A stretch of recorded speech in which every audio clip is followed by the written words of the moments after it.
Frank Luntz, now the Drippy Pollster, Fox News contributor in Newport Beach, California. How all of this is sorting out. What do you think, Frank?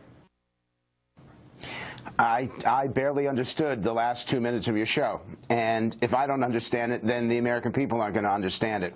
Was Hillary Clinton playing politics with an important policy issue? Absolutely. But when has that not happened? And when you're focusing on Donald Trump and the sexual allegations, unfortunately, when has that not happened? This is why you had a 20 million person drop in the number of people who watch the debates. This is why this election is being frozen in place, why more Americans hate both candidates than at any time in modern American history, and why the public just cannot wait for this to be over. Neil, it's going to be very hard to move the needle, which is why this event on Wednesday, the very last confrontation between Hillary Clinton and Donald Trump, is going to determine this election. Unless Trump emerges with a clear victory, then the presidential race will be preordained, and the only battle will be over the Senate and the House. We were looking at this real clear politics average where Hillary Clinton has about a 5-point lead. Do you expect now, this is pre these latest allegations of these other women, do you expect that to move? No, I don't. I think that's now baked in. I think most of the WikiLeaks information, which you are correct, the public simply doesn't know because Donald Trump's issues. I wasn't talking about the WikiLeaks. I'm talking about these other women and their allegations. Do you think that further hurts him? I'm doing the comparison. No, okay, it doesn't. And the reason why it doesn't is that the public has now come to a conclusion about Donald Trump as a person. And what the Trump campaign doesn't realize is that the way that it is fighting back is actually keeping this an issue.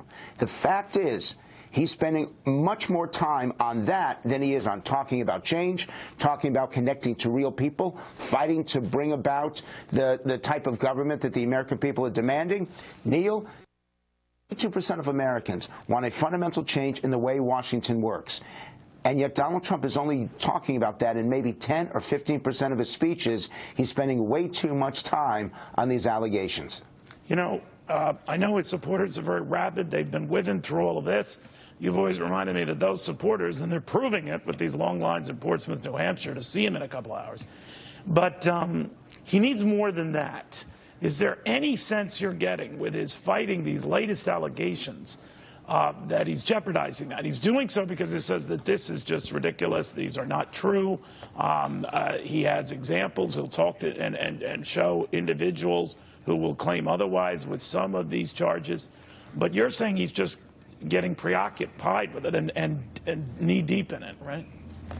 So let me give you the solution to this. Number one, he has to announce what he will do in the first 24 hours after he's elected president and in the first 24 hours after he became president on January 20th.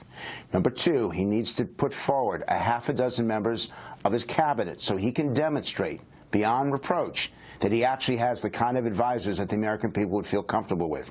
Number three, he needs to connect not ideologically, but in the day-to-day concerns of Americans. How is he going to provide more choices, more time, more money, fewer hassles, no worries, better lifestyle, better work-life balance? And number four, and probably this is the most important, from the moment you wake up in the morning to the moment you go to sleep at night, what is Hillary Clinton going to do and what is Donald Trump going to do? If he does those four things in the debate, he will clarify what it means to have a Trump presidency.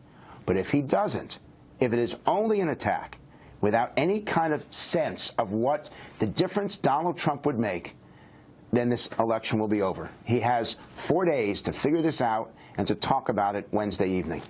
All right, Frank, very much. Frank Luntz. Thank you.